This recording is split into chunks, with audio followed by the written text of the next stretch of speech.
Hello everybody. The time has come today to learn GPT, the first version of GPT, which paved the path towards large language model that we see today working behind the ChatGPT. We had spent a lot of time learning the language modeling through recurrent neural network. We learned about translation and the need for encoder decoder. And then we found that there is some problem in terms of fixed context length, which got overcome by the introduction of attention layer. And then we handcrafted our own transformer model in our last video. And now the time has come to utilize those transformer and then build such large models. Now GPT got introduced in 2018, transformer was on 2017. Now the paper which introduced the GPT was named as Improving Language Understanding by Generative Pre-Training. Okay, and the researchers who were involved behind this were Alec Radford, Karthik Narasimhan, Tim Salimans, and Ilya Sutskever. A quick sneak peek of the profile of this researcher. Here is the profile for him. Karthik Narasimhan is here, Tim Salimans, and the boss here, Ilya Sutskever. Okay, so now GPT is actually, if you have to understand GPT, it is divided into two parts. One is the pre-training, which is unsupervised. There is no label. It's a pre-training area, and then we build a model, and then using the model we do supervised fine-tuning to customize for task. Now let's focus on the part one, which is this unsupervised pre-training part. Okay, now the argument by the scientist over there was that although labeled data is very difficult to gather, there is a plenty of unlabeled data which is available, and that is what should be used for pre-training the model and thereby feeding the model with generic understanding of the languages. And this concept was not very new. If you look at this in a very small magnitude, this concept was also applied in word2vec or GLOVE, which are word embedding, which kind of learn given a word and the context, what should be the meaning of the word, right? Now let's recap the transformer so that we can correlate what are the changes that we are making when we are applying it for GPT. So the basic premise of transformer model was the language translation, right? We are saying that given a x1 to xt as the language 1, we want to translate to language 2, which is the target languages y1 to yt, and t dash is not equal to t, which is unequal length. Here comes the encoder, and we are feeding this information there, which is the source language or the language 1, going through the positional encoding to capture the order of the tokens in the sentence or the words in the sentence, then going to the global self-attention layer. Self-attention will be calculated, and then finally it will produce a meaning for this language, right, which we call it as a context. And then that will be fed into a decoder, and the decoder also takes, given target tokens one at a time, it will have, along with the context, it will have the capability to produce the output. So when you give the start of sentence, it goes through the positional encoding layer, it takes the context and then understand that I should produce the y hat. And the model is, if the model is trained properly, then y hat will be equivalent to y1. Now the same output, which is model's own output, will be going to the model's input, and that is where the term autoregression comes into picture, if you remember. Otherwise you just go back to our autoregression video, first video, then it will be all clear. We have discussed that in detail. And then this is how it will keep on doing the autoregression. The previous tokens and the context given, it will keep on generating the next token till the time the last token will be generated, when it will understand that it is the EOS. It will generate EOS and model will stop generating. So now this probability can be now rewritten that it is basically a product of probability for each time step, which is t, given the target language or target token at each time step, given the previous tokens and also the context. One more thing we learned is that during the training, the autoregression is replaced by the training level, not the model's own output, but the y, not the y hat. And that's what we learned it as a teacher forcing. So these concepts were discussed in this 3 video. If you feel overwhelmed here, go back to those videos and then see that. Now that's just a quick recap of how transformer work and what is the autoregression within the transformer. But we learned that this was done for language translation, and that's not all. In NLP task, we have various other tasks which are there, which we discussed in the dawn of self-attention. And we said that to understand the language, to understand the meaning between the correlation between word, to understand the structure, the word sense disambiguation, subject verb agreement, etc., are called the intrinsic task, and we really don't need the encoder or decoder, because here we are not talking about unequal sequence length and etc. So therefore a encoder itself could suffice, or so is the decoder. Decoder itself could suffice capturing those information, and once that is captured, that's what is the pre-training. It can be then finally used for the other tasks which we discussed there in this video, dawn of self-attention, are those sentiment analysis, question and answer, is the fine-tuning part. Now let's say now we are going to the GPT. GPT implemented the transformer in this manner, that they said, because we want to capture during the pre-training time, we just want to capture the linguistic capability, the linguistic meaning of all the language that were there. I don't need this encoder, I don't need this context, so I remove them. Because this context is removed, I don't need this causal attention also, which is the intra-attention layer, so that also I remove. And that's the GPT autoregressive transformer which comes here. In that decoder, I feed in this pre-training data, which I have no source or target as such. I have this pre-training data which along with the causal mask will go to the input of the decoder itself. And like in the dawn of self-attention, we used encoder to learn this language. Here it will be the decoder which will be used to learn the language, right? The relationship between the word, the subject verb agreement, and so and so.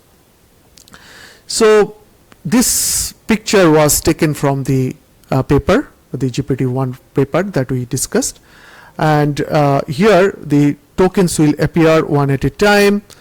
First is the start of sentence, and then the same autoregression will happen.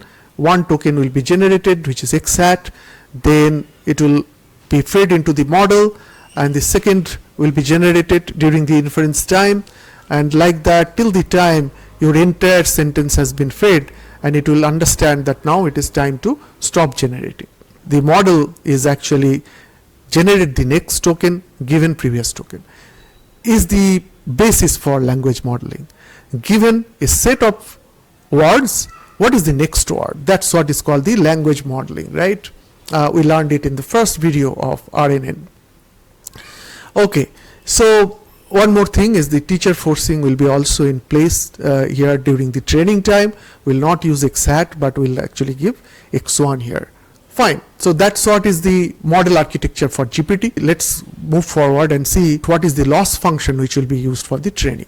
So the loss function will be derived from this equation itself, the mathematical model, which is the language model, and then we can also say that this is parameterized by theta, you can say, which is the neural network which will model this architecture.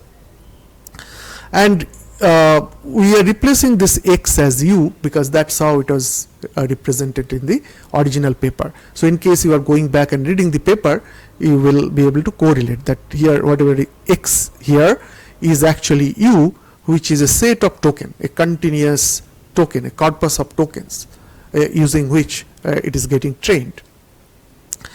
Then we also use something called a K. You see the I minus K.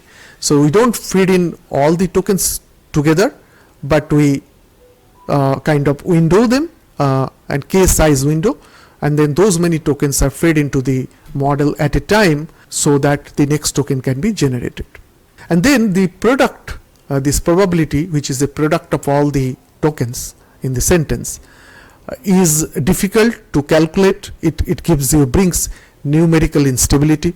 It leads to gradient vanishing. To overcome that problem, we convert the product to a summation by taking log on both sides, right? That's why we call this log likelihood. And the loss function then turns out to be a summation of this tokens, right? And that's what is the language modeling loss objective. When we want to find out the theta for this, essentially this is nothing but the maximum likelihood estimation, where we want to identify the theta which maximizes the log probability of this token given this condition, right? But what we need to remember here, I request you to remember this line, which is this is called the loss 1, the loss function 1 for the language modeling objective, which is used here as during the pre-training. Fair enough. So the original codes are all here. Note this. I will also provide this link in the video so that you can click and go there and see the entire code here. Okay. Now there are certain new things which will get introduced. Some of them are known to us. For example, in the transformer decoder, we know what is D model. You can go back and look at this once more if you are not remembering. The number of layers, we know they are stack of layers. So 12 such layers were stacked together. That is what they are saying. In the original transformer, it was how many?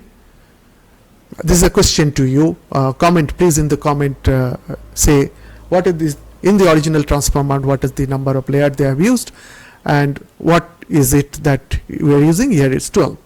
Learning rate is this. D model is 768. So again, question to you, what is D model, if you remember? These are all known stuff for us. The warm-up updates, attention heads. How many were there in transformer? Just answer if you remember, otherwise go back. Answer in the comment section.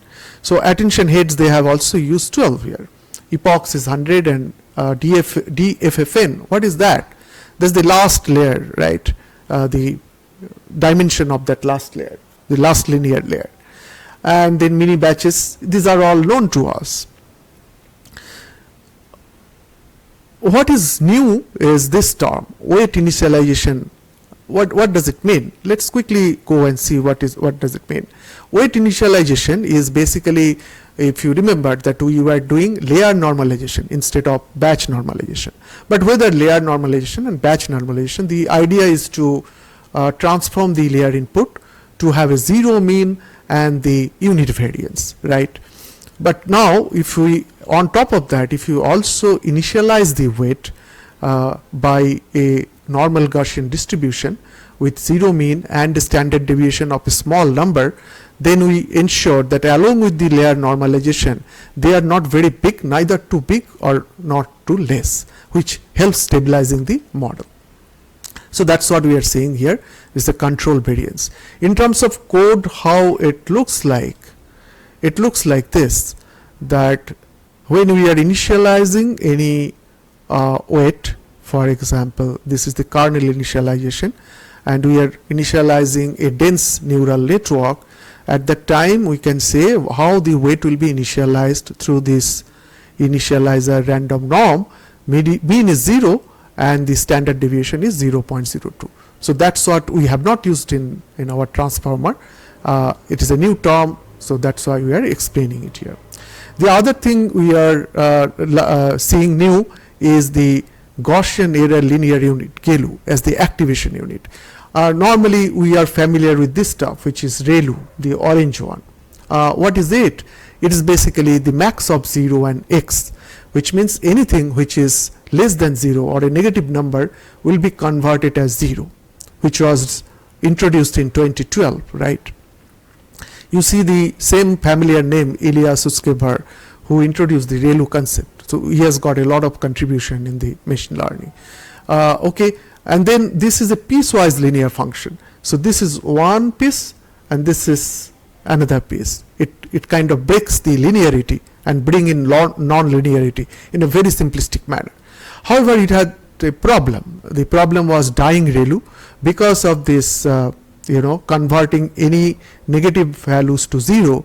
Sometime it so happened that it will stop outputting everything.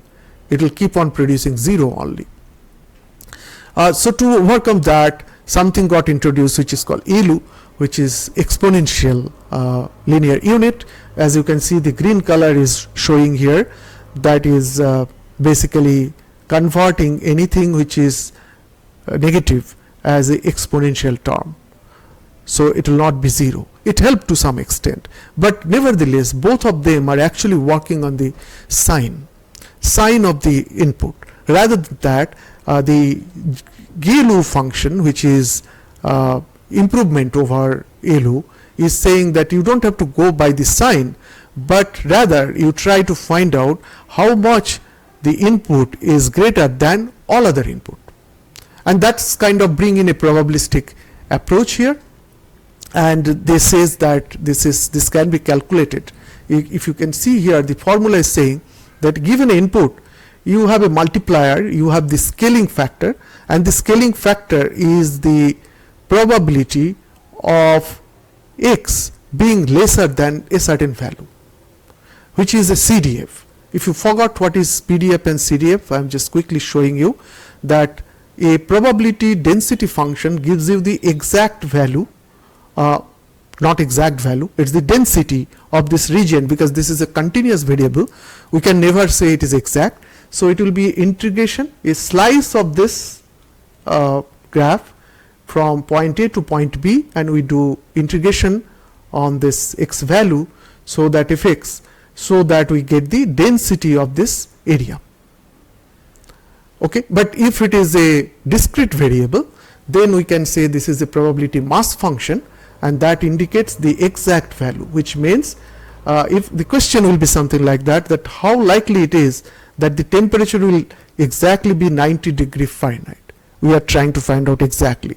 So then we know this is the region, we will calculate this using this function, and we get the value of this value 0.04, very close to 0.05, right. Whereas when you come to CDF, we are taking the entire range starting from minus infinity, which is, you can say that is starting from the 0 to this particular value, which is 90 degree. Here the question is probability that the temperature is less than equal to 90 degree. Where it was exactly 90 degree, here we are trying to get less than the entire region. That's why it is cumulative. So the calculation for this such kind of CDF is derived as per the paper is through a Gaussian error formula, and that's how this term Gaussian error is coming into picture. What is linear units? They are the neurons, right? So yeah, that's it. But this calculation of CDF applying this formula is little complex, time consuming, and resource hungry. Therefore there is an approximation that the paper is suggesting by this formula. So once we go to the code, we will see that it is the exact formula that the code has implemented. In fact, the code is already available by Alec Radford in the URL link I have given, so you can go through that. So we have learned up to GeLU. Now we are going to positional embedding. Here they are using learned positional embedding. What we had done is a fixed positional embedding. Let's see what does it mean. Very quick recap that along with word embedding, we kind of pre-calculated a sine and cosine waves for all the position that is possible from 0 to 4000 or 8000, whatever is it. That's how we have kind of calculated, pre-computed this, then taken the slice as per the sequence length, added them, and to generate the word embedding plus positional embedding. In terms of code, what we did exactly is that the self positional encoding, we have the token embedding, which is a embedding layer. So this will be learned. It's a layer which will be learned. These weights will be learned during the training. Whereas the positional encoding will not be was not learned in our original transformer. They use this encoding position, a sine and cosine function. Now, when you want to make it a learned positional encoding, all you do is introduce another embedding layer, and thereby you are also making it learn. So when the positions range is given to the self.position embedding, it is going to learn the positional embedding instead of a pre-computed sine and cosine graph. Okay, so there is this code is there. This code is little complex, so I'll just explain that so that you can translate when you go there and consult with the code. Here they initialize a word embedding named as UI, word embedding variable. This is a trainable variable, is a matrix. And then just note what is the first dimension. It says all the words in the vocabulary. Then there is a special token which is also there, add them, and then after that you also add the inctx, which is the number of positions which is there in the sequence. As a result, the UI, the learned word embedding, will be something of this sort, that these are your token 0 to token 5 is basically this 2, which is the vocabulary. For all of them there will be a embedding which is learned, and for the position it will start after this, which is after the vocabulary and the special token, all the positions embedding will be embedded there. So it is a big matrix where you have both the embedding for the vocabulary as well as the embedding for the positions, which is starting after the vocabulary embedding is ended. That's how it has been presented here. Next, what we do is that when the input is fed, we reshape them along with their position. So this is not the actual value, this is the index value for each of the token. For example, for this embedding, the index is 5 as it is representing. So along with 5, we are saying that reshape its position. So we know that this is position 0. You have to take the position 0. As my word, the first word is appearing, which is in the vocabulary is 5, okay, is the fifth word from the vocabulary which is appearing here as the 0th position, first word which is there in the sequence, okay. Then give them the position number along with it. So next word is 1, so therefore you give 1 1. This 1 is the embedding coming from this dictionary, I mean this array, this token, but this is the position. So likewise, when this will be kind of, the array will be reformed with the index and their position. Next we use this line which is tf.gather. What gather will do? It will take 5 and also take the 0, 5 and 0. Then the next line will sum them up, and then it will produce 1.6, 1.8, 1.6 plus 0, 1.7 plus 1.1, 1.8, 1.8 plus 0.2, resulting 2.0. That is how the learned embedding, which is here both for position as well as for the token, are summed up to create the final embedding. So we understood this, what is the learned positional embedding means, and now we are understanding one more terminology which you will find in the paper, which is called the BPE, byte pair encoding with 40K merge. What does it mean? Byte pair encoding is originally was introduced for kind of compressing the some text. So here also we do the same thing. You find what it is doing is that consider this is your training data. You have data science, you have data scientist, you have data hyphen science and data science. So what byte pair encoding does is that it tries to, first is the normal tokenization, split them by token.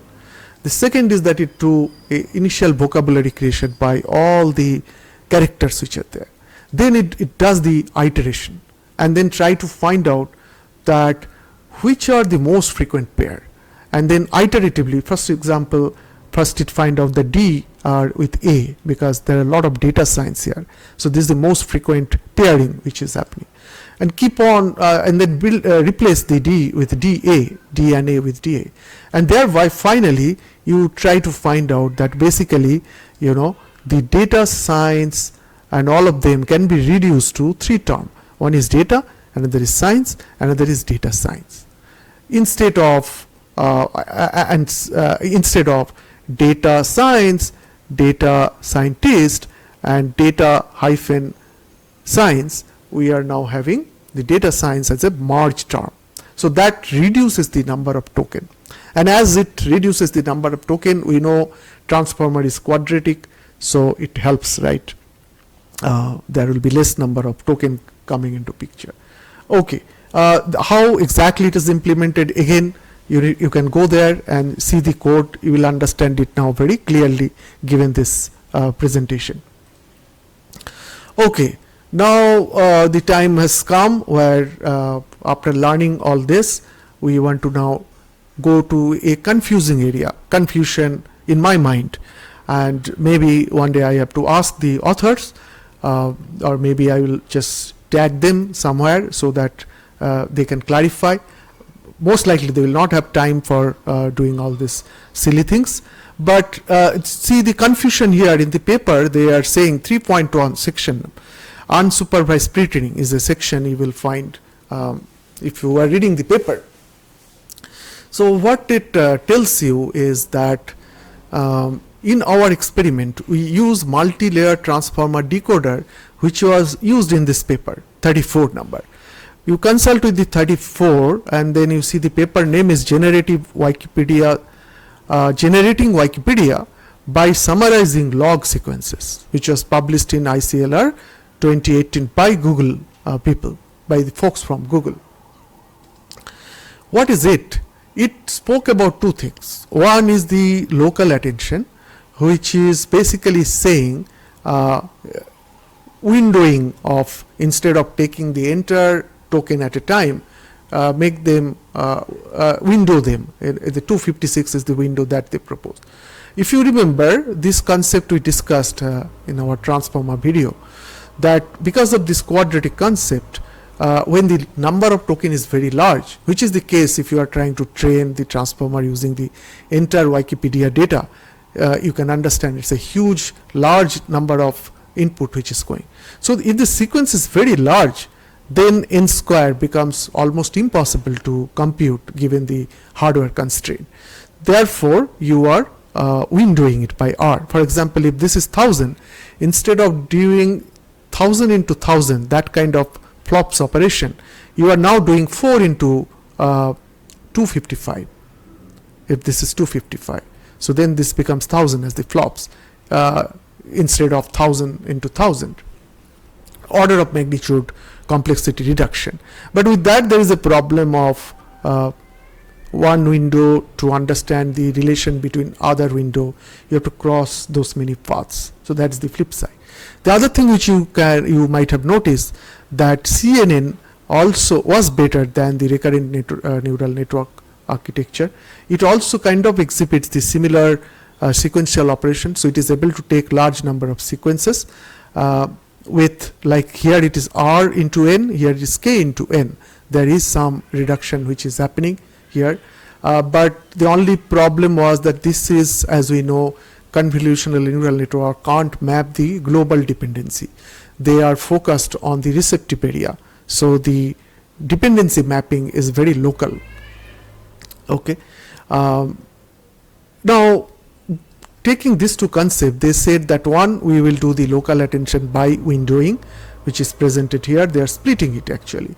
The entire sequence, they are splitting it into multiple windows and then applying the multi-head attention on top of this. then finally the merging all of them together. So that's one change they have proposed.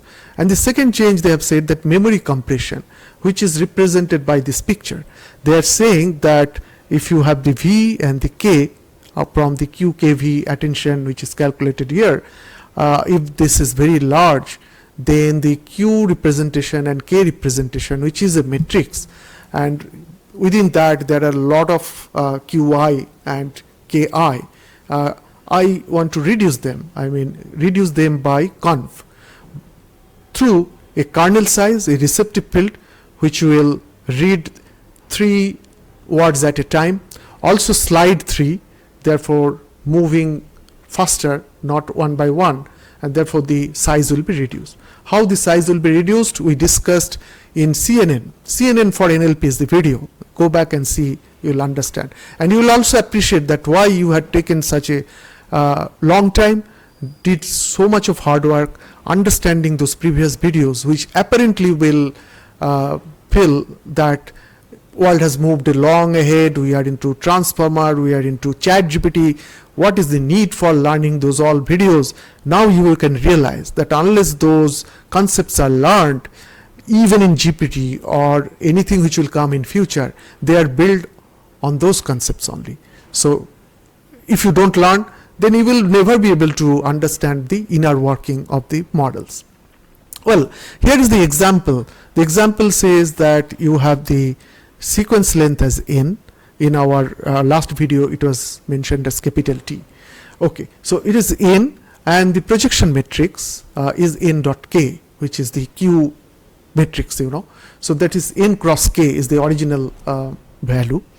By doing the convolution of one, let's say k, then we reduce it by using this formula, right? There are 2 videos actually in my YouTube channel. You can see this formula in the first, how many neurons in a CNN network, that explain this part, and the CNN for NLP will also touch upon this concept. So by utilizing this formula, you can see that this n cross k matrix will be reduced to 34 if 102 is the number of sequences that we have, and we are taking a filter size or the receptive field as 3 and stride as 3, then by utilizing this formula you will be reducing the n cross k matrix, which is 102 cross k matrix, to a 34 cross k matrix. Okay, so that is how it is compressing the memory here. Now they used this in a interleaved fashion, alternated local attention and the memory compression. And while local attention will capture the local information, this portion, a memory compressed layer, attention layer, will capture the global dependency. So they use both of them, local and global, to model their Wikipedia generation. Fair enough. So when we went to their code, you will see the code here in this portion. You will see there is some discrepancy here. They have used the conv1d model and they have used the stride, I mean this is as 1, which is equivalent to a linear projection. Conv1d with stride 1, and not mentioning what is the kernel size is equal to 1. We are, I mean, here is 1, you can see RF is equal to 1. Then we are basically saying that this is a nothing but a linear projection, because each neuron is mapping with each word. So the convolution benefit is effectively not happening. It is acting as a, it is essentially acting as a feed forward network. So when you go to the attention layer, again what we are seeing is that this is a linear projection which has happened, and at the very end also they are using the linear projection. Why it is so? Just notice RF is the kernel size. It is the 1, 2, 3, 4 parameter. If you go here and see, the conv1d has been called with kernel as 1, conv1 is called kernel 1. As per the picture, these two lines should have been added in my view, that after k and v is produced in the picture, we said that the k and v will be compressed through a convolution by using a filter size of 3, but that is not there. So this is one confusion which is not matching with what the paper said. Maybe they mean something, I'm not able to capture the real meaning, but it is worth learning this concept, right? So that's why I spent some time here. Well, so we are now through. We understood the model architecture. We also understood the loss function, and this is the data that they have used. They have used this book corpus is the data that they had used, and they had in this data the adventure, fantasy, and romance. These are the type of text which are there, and crucially that it has got a contiguous text, long stretches of text. So using this data, you can now understand, going back to our old transformer training process, if you have the loss function, if you now have the decoder architecture, and then in an autoregressive manner you can feed this data to train the model, which is again there in the training, the code which I am giving the link in this slide. So that's the origin, and that completes the pre-training part. In the next part, we are going to discuss about the fine-tuning of the model. So when you are going to fine-tuning, we have a model already in place, whose weights and biases are there, and then we want to do the discriminative fine-tuning task-aware input transformation during fine-tuning to achieve effective transfer while requiring minimal changes to the model architecture is the very important word. Okay, and then it should give, after the training, because it has developed the ability to understand language, by understanding the language it should be able to give the task specific information. For example, we are trying to do a question answering. From the knowledge it should be able to generate the answer through zero shot. Even without training it should be able to do some amount of information. That's what is the zero shot. And now you can understand that is what is creating the path for the modern LLM, where without training it is able to perform many tasks. But the challenges are, it is not clear, it was that what kind of objective function is required. Earlier the objective function L1, if we remember, that was actually on the language modeling, next token prediction, and then calculate the loss against the next token. But for a classification or for question answering, how do we design the loss function, right? That's one question which was not clear. And second is that related thing, I mean, how do you input the data, right? If that is the loss function, during the classification or during the question answer, if there is a question and then answer, how do we input the data? Do I have to change the model architecture? So that was the previous era, where for each of the tasks there was lot of changes which were required in the model to perform a specific task. They said that we adopt this traversal type approach, where irrespective of the task, during the fine-tuning, etc., the two things which we are doing: one, we are introducing a classification layer along with the language modeling layer, and second is that we are saying that the traversal would mean that it will be always a pair of sentences, as if they were just another sequence of text.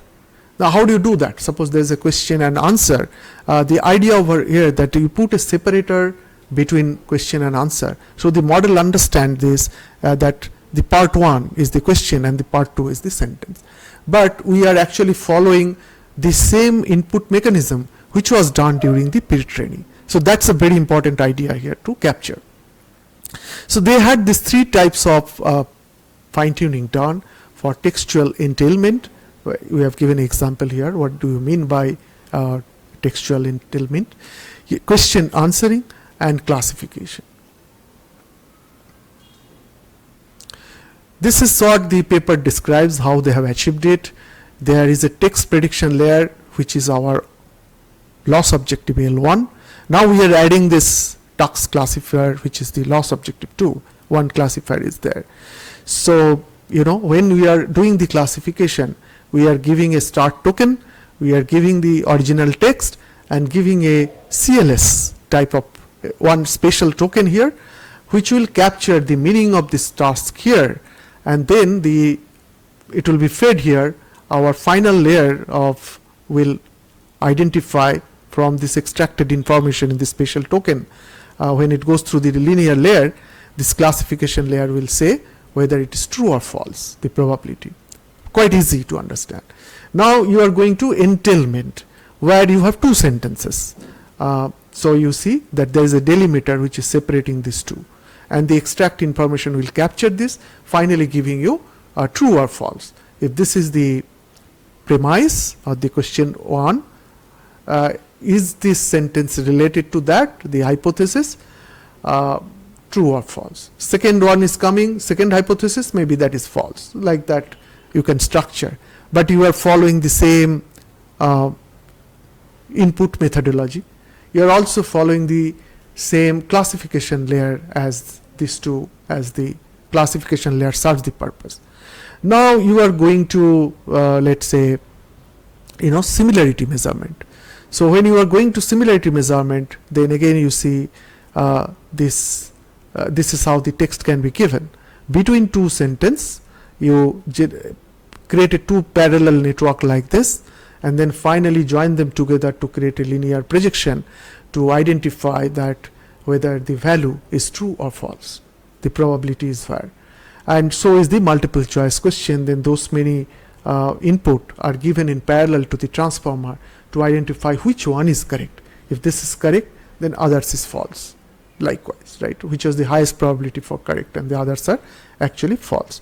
So this is how, without modifying the model architecture, without modifying the input capability, you are able to perform multiple tasks. This is a very important lesson for us when we go and build the large language model, which reduces the need for fine-tuning, for task-specific fine-tuning. The pre-training itself is done with a huge corpus, so the large language model is able to perform various tasks, is the whole point of building a large language model. Fair enough.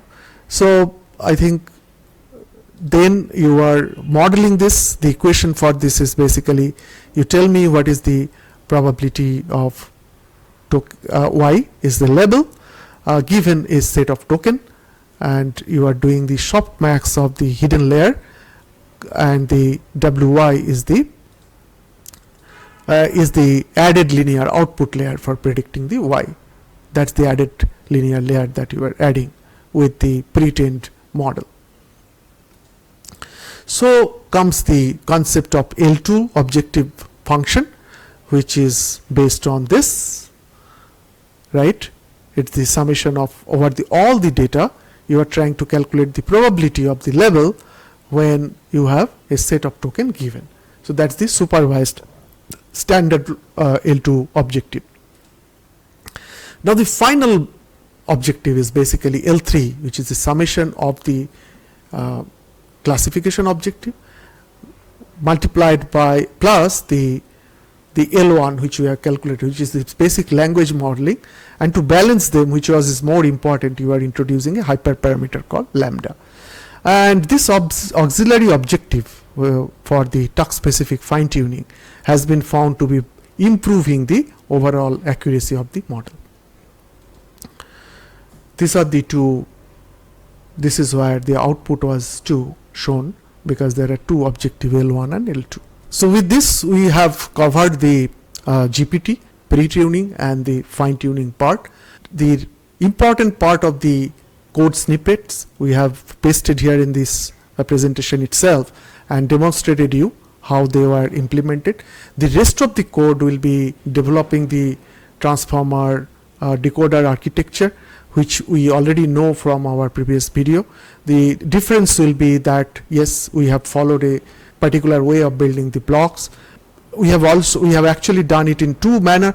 One is our own multi-head attention, and then we have also used the libraries, TensorFlow libraries multi-head attention. When you go and see their code, you will see that they have also built their own multi-head attention layer. They have built their own customization, the self attention layer, and etc. And the training and other philosophy ideology will be so similar to what we have done. There is no need for again recoding. You rather read the code which is there in the GitHub for this. So that's it in this session, covering the GPT, which is a very important step for us to learn how the GPT was built, or the era of large language model has started. In the next video, we will see another such concept of building large language model, which challenged the concept of GPT, and then introduced a very robust model through a bidirectional encoding and decoding, which is called the PART. See you then in the next video.